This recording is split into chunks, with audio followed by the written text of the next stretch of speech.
Shalom, saya akan bicara tentang kekuatan visi. Kekuatan visi. Amsal 16 ayat 9. Kita baca sama-sama. Hati manusia memikir-mikirkan jalannya, tetapi Tuhanlah yang menentukan arah langkahnya. Berapa banyak kita hari ini yang tidak menghidupi apa yang pernah kita mimpikan? Angkat tangan. Yes, saya lihat beberapa tangan. Dulu saya pernah punya mimpi jadi worship leader yang dipakai Tuhan luar biasa. Karena gara-gara zaman saya kuliah di Australia, saya kuliah di Hillsong, idola saya itu Darlene Zschech. Ada yang tahu Darlene Zschech? Ya, seorang hamba Tuhan, worship leader yang sangat diurapi, a very sweet person. Dan saya sangat mengagumi beliau dan sangat ingin jadi seperti beliau. Sampai akhirnya saya kuliah pun ngambilnya Creative and Art majoring in vocal. Ya, berlatih mimpin pujian, menyanyi dan lain-lain. Dan walalah hari ini saya jadi pengkhotbah. Gak nyambung sama sekolahnya. Untung masih sekolah Alkitab juga ya. Meskipun pelajaran leadership yang saya ambil bukannya preaching. Tapi ada sedikit tentang communication. Nah, banyak dari kita yang mungkin punya mimpi, saya pengen hidup saya begini. Pengen seperti itu. Ada tujuan-tujuan hidup yang kita miliki, tapi hari ini kita tidak menghidupinya. Nah, bahkan mungkin banyak di antara kita yang masih nggak ngerti tujuan hidupnya. Contoh, banyak anak-anak muda yang kuliah salah jurusan. Orang-orang tua pasti ngeluh ya, kenapa salah jurusan? Udah bayar uang sekolah mahal, uang pangkal, lalu begitu lulus gak kerja sesuai jurusannya. Ada yang ngalamin gitu? Waktu SMA biasanya momen yang paling challenging buat orang tua dan anak-anak karena gak tahu mau kuliah apa. Mau kuliah apa gak tahu. Waktu masih kecil ditanya, kamu mau jadi apa? Jawabnya cepet, pilot. Saya dulu waktu kecil jawabnya pramugari. Sekarang gue sering naik pesawat, gue bersyukur doa tuh gue gak dijawab Tuhan. Karena sebenarnya pramugari itu keren namanya doang. So, tau gak pramugari itu ternyata apa? Pembantunya penumpang di pesawat. Anda mau selimut? Pencet. Selimut. Nah, Anda mau minum? Pencet. Minum. Disuruh-suruh, gak enak. Cuma cantik aja mereka, bener gak? Rambutnya disanggul, bajunya bagus. Jadi dulu saya terpesona lihat pramugari, pengen jadi pramugari. Tapi saya bersyukur Tuhan itu gak selalu menjawab doa kita seperti yang kita minta. Ada amin? Haleluya. Hari ini pramugari yang melayani saya. Ambisi itu bukan visi. Yesaya 55 ayat 8. Sebab rancanganku bukanlah rancanganmu. Dan jalanmu bukanlah jalanku. Demikianlah firman Tuhan. Bu Heni, ambisi sama gak dengan visi? Gak sama. Ambisi pribadi itu bukan visi. Visi itu sebuah tujuan hidup ilahi yang orang dapat. Tuhan taruh di hatinya dia. One day you will do this. Kalau Tuhan punya rancangan buat kita dan ternyata dia bilang jalannya itu bukan jalan kita. Berarti jalan Tuhan untuk kita tuh apa? Nah, ini yang orang-orang banyak kan gak ngerti. Nah, kita harus berusaha mengerti kehendak Tuhan buat kita tuh apa. Dan itu yang jadi visi hidup kita, bukan ambisi kita. Contoh, banyak orang Indonesia yang maksa tinggal di luar negeri. Saya pelayanan ke Amerika, saya pelayanan ke Australia. Saya lihat bagaimana orang maksa tinggal di luar negeri sampai jadi gelap. Ada yang sampai ninggalin keluarganya 7 tahun. Gak pulang. Anaknya masih kecil ditinggal. Saya bilang begini, kenapa Anda mau ke sini? Gitu. Dia bilang, ya karena suami saya itu terlalu nurut sama orang tuanya. What? Jadi ketidakpuasan kepada suami membuat dia pergi gitu. Kalau itu visi dari Tuhan, harusnya tidak memisahkan apa yang Tuhan persatukan. Amin. Kalau Anda bilang ini visi dari Tuhan, saya harus keluar negeri. Yang pertama, tidak akan memisahkan apa yang dia persatukan. Visi dari Tuhan, harusnya ada penyediaan Tuhan. Kalau Tuhan minta Anda pergi ke sana, ke luar negeri, dalam waktu singkat Anda dapat visa. Tahu-tahu Tuhan bukain jalan, Anda dapat kerja. Saya percaya kalau orang itu tinggal di luar negeri tanpa visi yang pasti, dia akan setengah mati. Luntang-lantung, kerja ini, kerja itu. Saya pelayanan di salah satu kota di Amerika. Saya bisa merasakan beban dari jemaatnya. Mereka kerja keras buat hidup di sana. Satu orang bisa punya 2-3 pekerjaan. 2 to 3 jobs. Bayangin. Hidup gak ada nikmat-nikmatnya. Mereka kerja setengah mati dari pagi sampai malam. Tinggalin anak-anak mereka. Hanya untuk apa? Tinggal di Amerika. Untuk apa paksa tinggal di Amerika? Dolar. Banyak TKI ketemu saya waktu saya pelayanan di Hong Kong, di Taiwan, di Malaysia. Mereka cerita, sengsara jadi TKI di luar negeri. Punya bos belum tentu baik, agent belum tentu baik. Hidup mereka menderita, kerja 9 tahun itu baru duit balik. Saya bilang kenapa maksa? Hanya demi apa? Uang. Tujuan hidup kita bukan untuk uang. Berkat adalah akibat, bonus dari Tuhan. Tujuan hidup kita harusnya lebih besar dari uang. Apa yang kita kerjakan untuk membangun hidup kita, itu yang kemudian akan membuat kita mampu cari uang. Katakan amin. Uang akan mengikuti. Berkat hanya akibat. Mari belajar mengerti visi dari Tuhan. Makanya saya ingin Anda nanti dengarkan khotbah saya tadi pagi itu. Visi dari Tuhan. Saya ambil dari Yeremia 29 ayat 11 dikatakan gini. Sebab aku ini mengetahui rancangan-rancangan apa yang ada padaku mengenai kamu.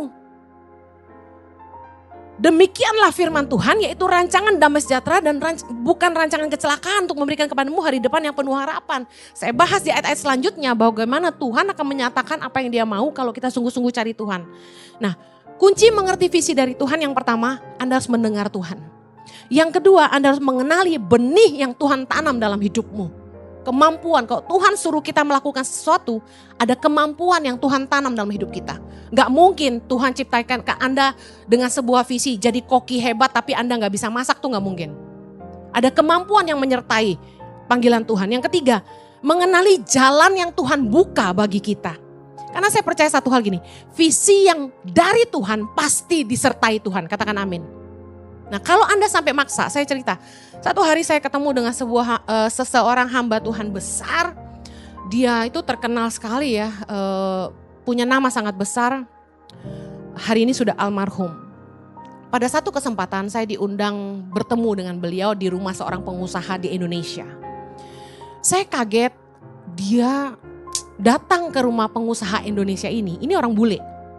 Dia datang ke rumah pengusaha Indonesia ini untuk apa? Untuk minta support dana. Dana untuk apa? KKR. Berapa dananya? $1 juta. Dan saya dikasih tahu sama pengusaha ini karena bule ini gak bisa bahasa Indonesia. Si konglomerat ini ngomong gini sama saya. Pastor Henny, you denger nih.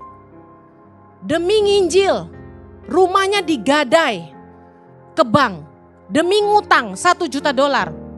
Saya sudah bantu dia 1 kali tebus rumahnya. Sekarang dia datang lagi mau minjem duit lagi sama saya. Minta support lagi. Lihat nih, apa pekerjaan Tuhan seperti ini? Dia bilang, pendeta jadi ngemis-ngemis, dia bilang. Sampai mempermalukan hamba Tuhan itu seperti itu gitu loh di depan saya. Saya sedih banget gitu. Karena sebagai hamba Tuhan, sebagai pribadi di luar mimbar ini, saya punya satu prinsip. Gak akan pernah minta-minta. Bukan sombong. Kita gak boleh ngemis. Kita harus punya mental anak raja. Kalau Tuhan yang panggil kita, dia sediakan semuanya. Saya lebih baik gak makan daripada saya harus demi gengsi ngutang-ngutang, gak usah. Kita harus punya prinsip, hidup kita harus jadi berkat, jangan mempermalukan nama Tuhan. Kemarin saya nonton TV, ada berita tentang hamba Tuhan besar, internasional, yang sudah meninggal 2021 kemarin, baru terkuak bahwa ternyata dia melakukan pelecehan seksual dan menyiksa para penyembah-penyembah di gerejanya. Jadi dia suka panggil itu singer-singer untuk berhubungan dan bahkan dia siksa mereka. Agak psycho, tapi herannya dipakai Tuhan dalam tanda kutip luar biasa, menyembuhkan orang sakit, membangkitkan orang mati. Dan ketika kasus ini dibuka, jadi ada pengakuan-pengakuan dari banyak orang tentang apa yang dia lakukan selama hidup, orangnya sudah gak ada. Tapi lihat apa dampaknya. Masuk di berita internasional. Saya sedih banget. Mempermalukan nama Tuhan. Harusnya kita ini memasyurkan nama Tuhan. Amen. Jangan sampai hidup kita malah malu-maluin Tuhan. Kita membuat salib jadi gak berarti gitu loh. Dengan kesaksian hidup kita yang mempermalukan Tuhan. Saya sedih banget. Saya sampai bilang, orangnya sudah gak ada, buat apa semua ini diungkapkan? Bukan masalahnya orang itu gak bisa mempertanggungjawabkan. Saya percaya dia sudah mempertanggungjawabkannya kepada Tuhan. Tapi mempermalukan nama Tuhannya itu yang saya sedih banget. Mari kita punya visi hidup. Jangan sampai yang malu-maluin Tuhan gitu loh. Sampai nipu orang, sampai ninggalin keluarga, ninggalin pasangan hidup. Sampai kita ngutang sana sini. Saya percaya Tuhan kita kaya dan dia gak perlu dibela. Tuhan sanggup mengerjakan apa yang dia rencanakan. Yang percaya katakan amin. Saya ingin khotbah tentang kekuatan dari sebuah visi. Visi yang pertama membuat kita tuh fokus. Amsal 29 ayat 18 berkata, bila tidak ada wahyu menjadi liarlah rakyat. Dalam terjemahan New King James Version dikatakan gini, where there is no revelation. Revelation itu pewahyuan. The people cast off restraint. Orang jadi liar. Tanpa pewahyuan dari Tuhan. Orang jadi liar. Ngerjain ini, ngerjain itu, ngerjain ini, ngerjain itu. Bangun ini, bangun itu, gak ada hasil. Karena mereka gak ngerti sebenarnya visi dari Tuhan buat hidupnya apa. Anda harus tahu, di luar dari desire Anda, keinginan Anda untuk jadi apapun di dunia ini, Sang Pencipta punya tujuan dalam hidup Anda. Katakan amin. Dan ketika Anda mengerti tujuannya, menciptakan hidupmu, Anda jadi fokus. Mendengarkan Tuhan, apa yang dia mau kita kerjakan. Itu membuat kita tajam. Gak buang waktu. Gak perlu coba ini dan itu. Uang itu terbuang-buang ketika orang sekolah gak selesai-selesai. Sekolah ini gak jadi, pindah sekolah itu gak jadi. Usaha ini gak jadi, pindah usaha itu. Uang terbuang-buang. Yang lebih sayang, waktu terbuang. Uang bisa dicari, waktu gak bisa kembali. Katakan amin. Tuh kita gak tahu visi hidup kita kemana. Kita buang uang, buang waktu, buang umur. Tua dan tidak bangun apa-apa. Visi dari Tuhan itulah yang kemudian membuat kita jadi yakin tentang apa yang kita lakukan dalam hidup kita. Kita jadi fokus. Paulus berkata dalam 1 Korintus 9 ayat 26.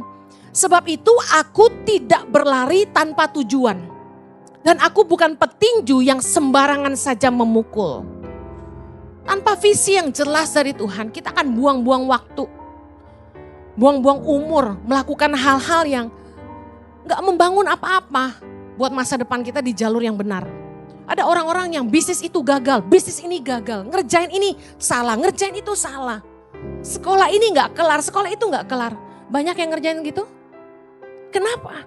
Karena kita gak mau mendengar Tuhan. Saya percaya gini, dunia ini menawarkan banyak pilihan. Kita yang harus ngerti mana jalan Tuhan. Banyak pintu yang terbuka di depan kita. Tidak semua pintu itu dari Tuhan. Banyak berkat saat ditawarkan di depan kita, tidak semua berkat itu dari Tuhan. Satu hari saya ditawarkan sama teman saya, Hen, kamu kerja aja jadi PA aku. Waktu itu saya merintis Tangan Pengharapan, khotbah keliling aja. Dia bilang, kamu ikut aku aja, aku gaji kamu sekian deh. Nominalnya cukup fantastis ya. Ikut dia ke luar negeri, pokoknya jadi PA dia. Hidupnya enak lah pasti. Tapi karena saya ngerti, itu bukan panggilan saya. Panggilan saya adalah mengeluarkan orang dari kemiskinan. Baik secara rohani maupun jasmani. Ketika saya jadi pengkhotbah, saya mengeluarkan orang dari kemiskinan rohani. Ketika saya menolong anak-anak pedalaman di Indonesia, orang-orang miskin di Indonesia, saya mengeluarkan mereka dari kemiskinan secara jasmani. Nah, bayangkan kalau saya fokusnya cuma kaya. Fokus saya cuma uang. Saya terima gak kira-kira tawanan kerja yang enak ini? Enak. Jadi PA tuh keluar negeri, diajak makan, diajak meeting, tinggal di hotel, makan enak, gaji gede, dolar lagi, merem. Tapi uang gak boleh jadi tujuan. Saya belajar ngerti kehendak Tuhan. Ada lagi. Suami saya pernah cerita di khotbahnya. Ketika saya dapat panggilan Tuhan, Henny selamatkan generasi untuk Indonesia. Suami saya ditawari pengusaha konglomerat di Bandung. Kamu ke Australia, buka gereja A di kota Sydney, karena kami PR. Kami pernah merintis gereja dan gerejanya menjadi gereja terbesar Indonesia, terbesar di seluruh dunia. Kamu ke sana, kamu rintis gereja ini.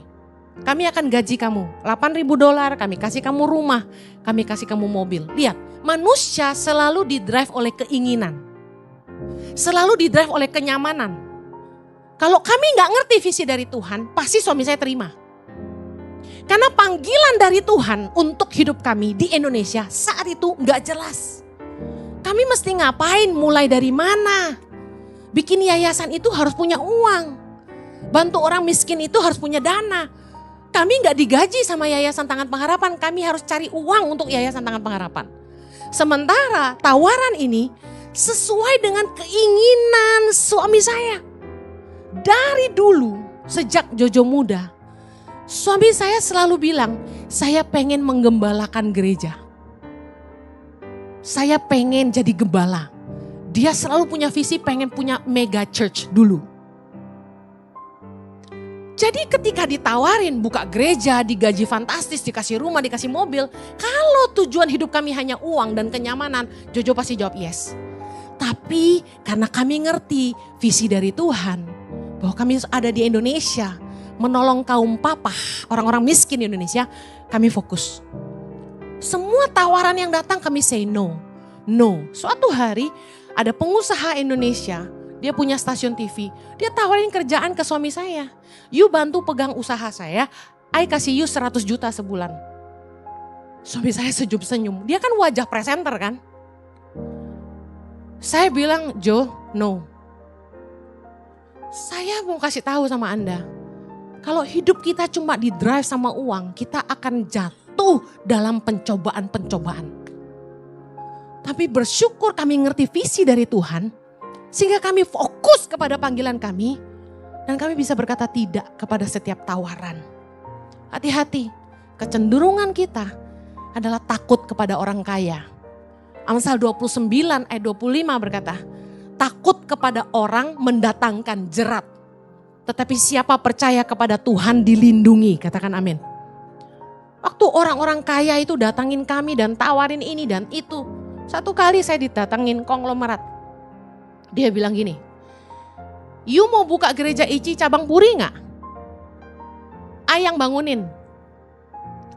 Don't worry, saya yang bangunin, saya yang bayar sewanya. Tapi nanti uang persembahannya ke saya. Wow. Saya belaga-belaga bodoh. Maksudnya gimana Pak? Saya bilang, kayaknya gak bisa gitu deh Pak, itu uang Tuhan. Bukan uang saya. Saya aja gak ambil uangnya, masa saya kasih Bapak? Yang bener aja loh. Saya bilang enggak, terima kasih. Karena saya percaya, kalau visi itu dari Tuhan, Tuhan yang sediakan. Kalau Anda merasa begah, Kelapa Gading kejauhan, Moy terlalu susah cari parkir, Anda siapin tempat dong di daerah dekat Anda, ya kan? Pusing-pusing amat. Harus kita yang stres. Saya bilang, saya gak akan terpengaruh sama tawaran apapun. Saya ngomong gini sengaja, supaya jangan ada konglomerat kedua yang datangin saya. Karena percuma Anda ngomong apapun, saya lebih takut sama Tuhan. Siapa yang percaya kepada Tuhan dilindungi, amin. Kekuatan visi yang kedua. Visi itu memberi kita harapan dan kekuatan. Ingat, visi Yesus turun ke dunia apa? Melakukan kehendak Bapa. Yohanes 4 ayat 34. Kita baca sama-sama. Kata Yesus kepada mereka, makananku ialah melakukan kehendak Dia yang mengutus aku dan menyelesaikan pekerjaannya. Yesus cuma punya satu visi. Melakukan pekerjaan Tuhan dalam hidupnya. Melakukan kehendak Bapa di dalam hidupnya. Saya percaya Yesus kasih kita teladan. Hey, kamu hidup boleh punya keinginan, boleh punya tujuan. Saya pengen tinggal di luar negeri, saya pengen nikah sama orang bule, saya pengen punya rumah gede, saya pengen bisa keliling dunia. Hey, it's okay, but trust me. Kalau kamu ngikutin kehendak Tuhan dalam hidupmu, semua itu cuma jadi aksesoris bonus buat kamu. Matius 6 ayat 33, carilah dahulu kerajaan Allah, kehendak Tuhan dalam hidupmu, dan kebenarannya, maka semuanya ditambahin.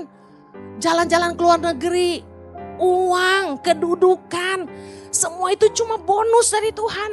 Tapi harusnya yang kita kejar, fokus kita apa yang jadi kehendak Tuhan dalam hidup kita.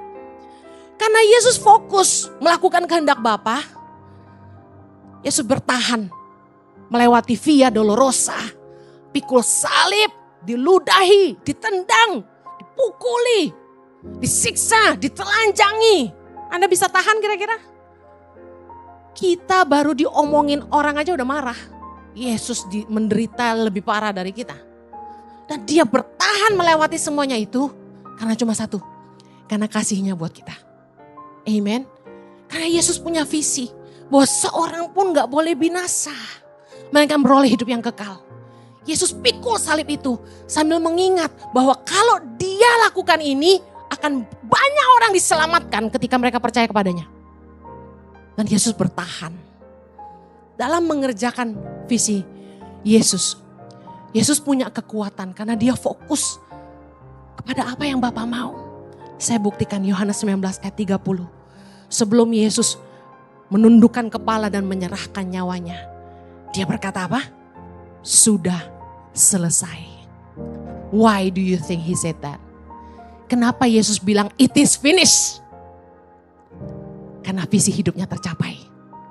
Dia melakukan kehendak Bapanya. Mati untuk kita.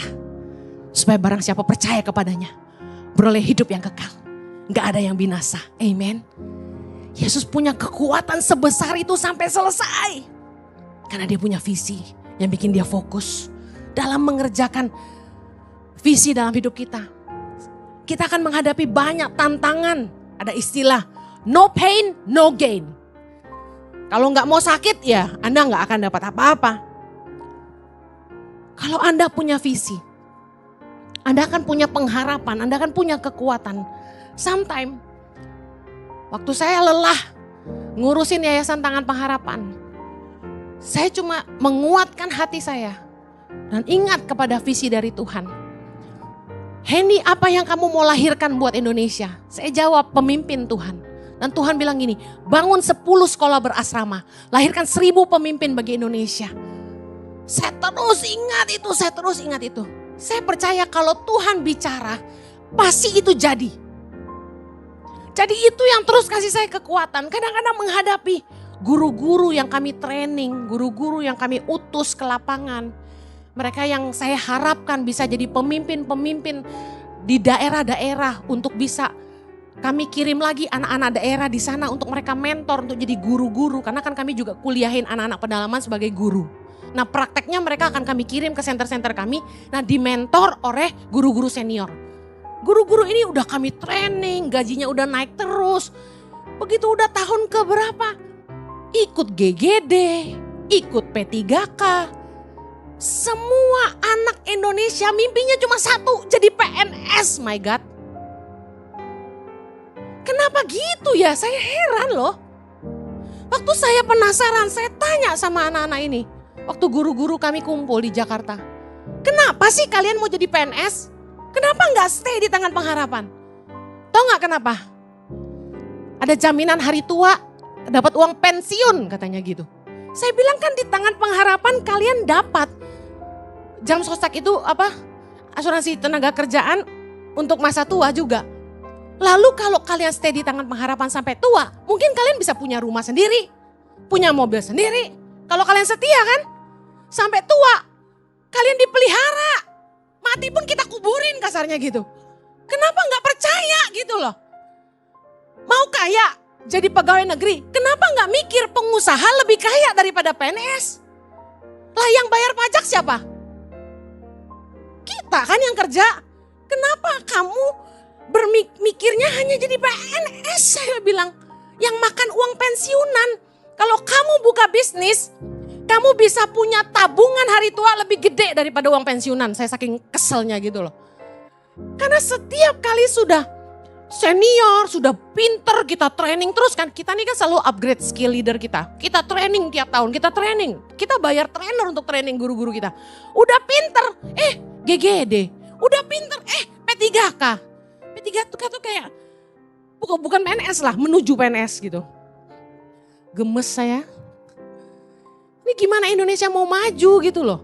Yang dipinterin, mikirnya pensiunan, mikir pensiun. Nah, ini lagi curhat sedikit ya sebagai mama yayasan ya. Kadang-kadang kalau lagi stres, lagi kesel, lagi gemes gitu ya. Saya cuma, Tuhan, aku umur berapa nih? Aku ngitung umur loh. Anda tahu gak saya tuh ngitung umur tuh kenapa? Saya tuh rindu banget pengen paling enggak berapa ratus dari 1000 itu lahir di depan mata saya gitu. Mereka jadi pemimpin di Indonesia di depan mata saya. Saya mau di hari tua saya menyaksikan. Saya udah tua mungkin dia datengin saya, dia bilang gini, Mama aku sudah jadi jenderal di TNI hari ini. Kan gitu ya, haleluya. Mama hari ini aku sudah jadi bupati di mana. Mama aku sudah jadi gubernur di mana. Aku tuh pengen banget lihat itu gitu loh. Saya cuma doa itu aja. Mazmur 126 ayat 5 bilang gini, orang-orang yang menabur dengan mencucurkan air mata akan menuai dengan sorak-sorai. Amen. No pain, no gain. Visi itu yang terus kasih saya tuh kekuatan, saya terus bertahan. Makanya kalau lihat anak-anak tuh nari gitu ya, saya tuh nangis. Karena terharu gitu loh. Ingat masa-masa saya pertama kali mereka datang ke Jakarta, nakal. Dibeliin kaos kaki selusin, habis. Dimakan emangnya. Kotor gak mau dicuci, disempilin ke ban mobil lah, dibuang kemana lah. Aduh nuakalnya. Belum yang pura-pura belajar di loteng pacaran lah. Aduh. Tapi saya tiap kali stres, saya cuma, Tuhan aku cuma percaya mereka ini pemimpin-pemimpin Indonesia yang Tuhan lagi percayakan. Tantangan apa lagi? Visi itu membuat kita bertahan meskipun banyak penentang. Betapa banyak orang yang menentang visi yang Tuhan berikan dalam hidup saya. Gak disupport keluarga, gak dipercaya orang, dienyek. Teman-teman sesama pelayanan, teman-teman hamba-hamba Tuhan bukannya nguatin saya, bukannya support saya, malah ngetawain saya. Ngapain kamu ke NTT? Nih di BSD banyak orang susah, digituin saya masih ingat. Saya bersyukur saya ada teman yang bilang gini, ya kalau lu cuma dipercayakan Tuhan lokal, ya udah lokal aja, ini kan nasional. Tuh ada yang bela. Dienyek, ngapain lu kasih makan anak orang, ngapain lu ngurusin nyekolahin anak orang. Selalu banyak penentang, tapi saya lihat 1 Korintus 16 ayat 9. Sebab di sini banyak kesempatan bagiku untuk mengerjakan pekerjaan yang besar dan penting sekalipun ada banyak penentang. Anda harus punya visi yang jelas. Karena waktu kita ngerjain visi, jalanin hidup kita, akan banyak orang yang gak setuju sama kita. Banyak istrimu mungkin gak support kamu. Mungkin omongannya gak positif. Tapi kalau kamu yakin ini visi dari Tuhan, kamu kuat. Kamu percaya yang dari Tuhan pasti disertai Tuhan. Amen. Hari ini orang-orang yang cuma nebeng kredit dari apa yang kita bangun. Banyak. Baru bermunculan. Saya ininya Heni. Saya ininya Heni. Tiba-tiba, Ci kenal gak orang ini? Saya di WA. Saya gedein. Gak kenal. Katanya teman baik Cici. Katanya pernah sama-sama ke Bali cari tanah buat Tangan Pengharapan. Nah loh, cowok sama gua ke Bali gak pernah. Suami saya yang pernah ya sama saya. Semua orang ngaku-ngakunya kenal. Lagi gua susah kemana loh. Tapi saya bersyukur Tuhan kirim orang-orang yang punya visi yang sama. Orang-orang yang cinta Indonesia. Orang-orang yang percaya bahwa kita punya pengharapan di bangsa kita. Bahwa kita gak akan jadi bangsa yang terpuruk. Kita percaya Tuhan akan kirim pemimpin yang terbaik buat Indonesia. Tuhan yang pilih pemimpin dari Tuhan. Kita harus percaya itu. Amen. Kekuatan visi membuat kita bertahan. Apapun tantangan yang kamu hadapi. Punya visi yang jelas supaya Anda gak mudah menyerah. Yang terakhir. Visi membuat kita mau bayar harga, mau berkorban. Matius 6 ayat 21. Karena di mana hartamu berada, di situ juga hatimu berada. Anda mau lihat hatimu ada di mana? Coba lihat, uangmu habis paling banyak untuk apa? Kalau Anda bilang Anda mencintai sesuatu, tapi Anda pelit. Anda tidak pernah mau bayar harga. Omong kosong. Di mana hartamu berada, kata firman Tuhan, di situ hatimu berada. Mari periksa. Uang Anda paling banyak habis untuk apa? Yang kedua, Anda menghabiskan waktu Anda paling banyak mengerjakan apa?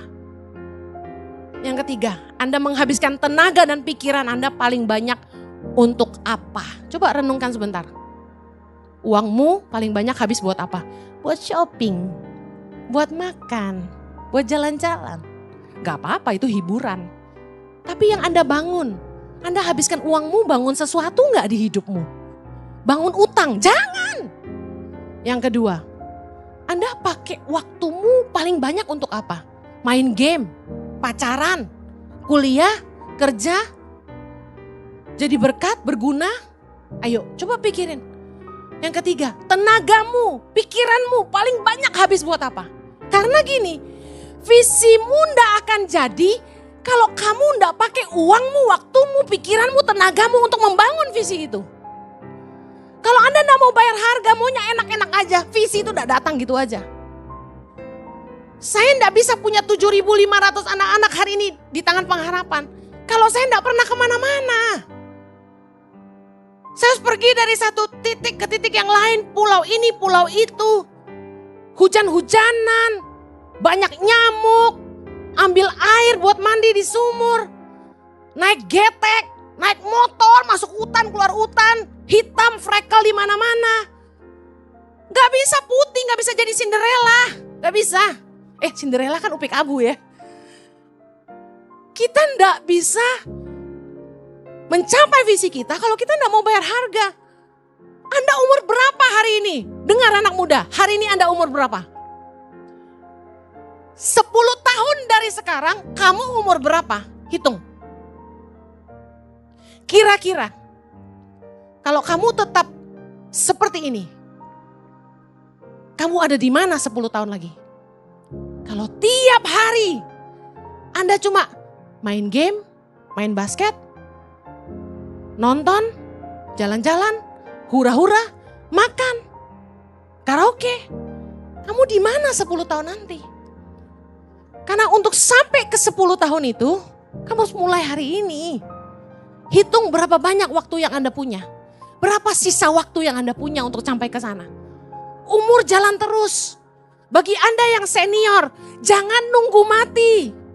Berdoa sungguh-sungguh, Tuhan pakai hidupku.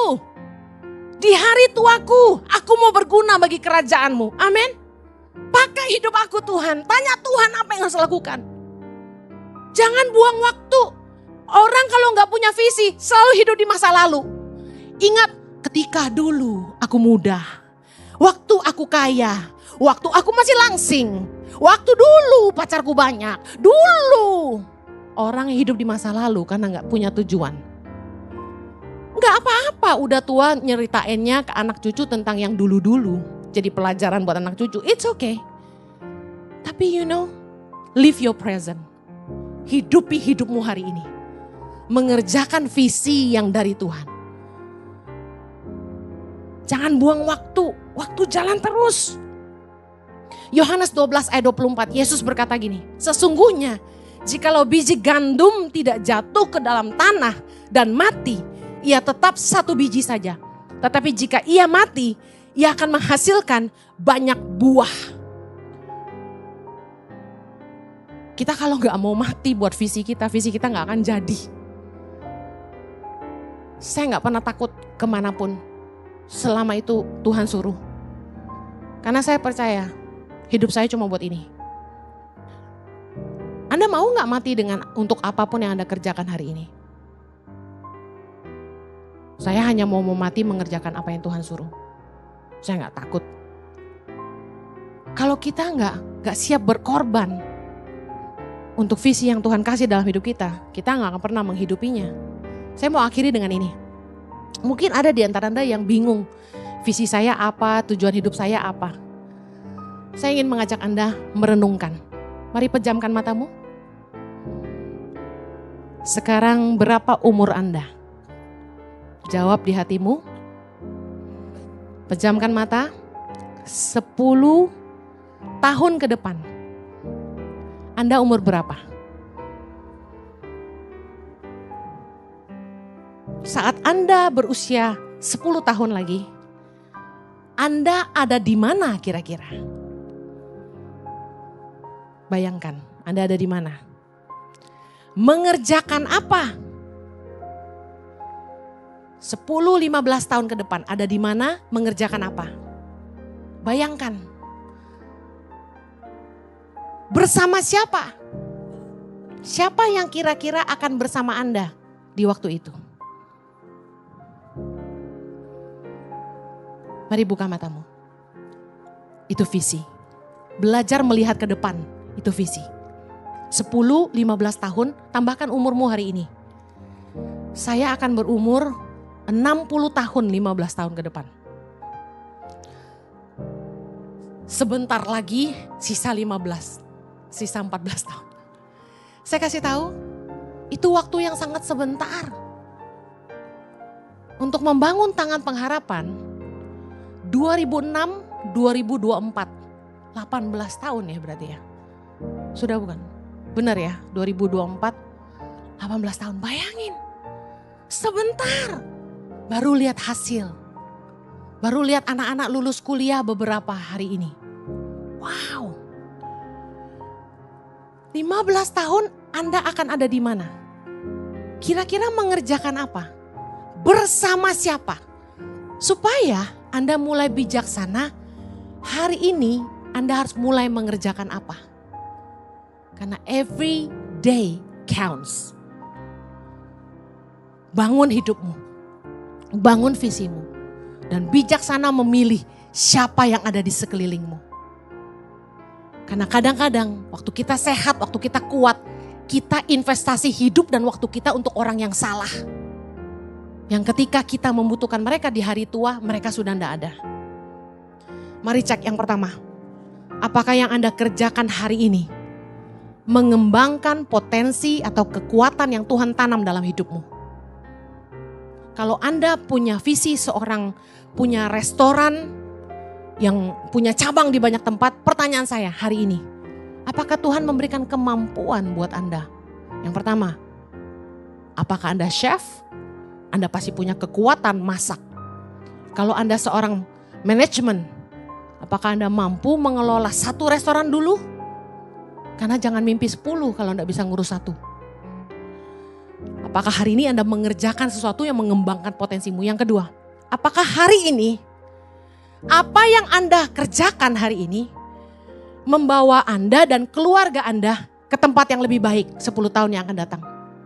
Kalau tiap hari Anda cuma hura-hura, tiap hari cuma makan, ngobrol, 10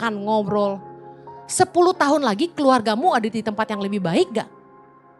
Karena banyak suami-suami yang pulang pagi, 10 tahun lagi kira-kira rumah tangganya kayak gimana tuh? Banyak istri-istri yang gak mau ngurusin suami, gak ngedidik anak dengan baik, maunya pergi main, foto-foto, ngafe, ngobrol sama teman-teman, arisan melulu. 10 tahun lagi ada di mana dirimu dan keluargamu? Yang ketiga, apakah Anda menggunakan waktu dan uang Anda membangun sesuatu yang berguna bagi hidupmu dan keluargamu dan orang lain 10 tahun dan 15 tahun yang akan datang? Karena saya percaya kalau visi dari Tuhan, apa yang Anda bangun itu bermanfaat buat orang banyak. Tuhan tidak mungkin ngasih kita visi yang merusak hidup orang lain. Yang merusak hidup keluargamu. Yang keempat, bayangkan Anda sudah menjadi sangat tua dan kira-kira Anda masih mau mengerjakan apa? Saya percaya kita jangan mau tua lalu menyerah. Matilah produktif. Kita harus mati sedang mengerjakan sesuatu. Bukan menunggu ajal menjemput kita. Amen.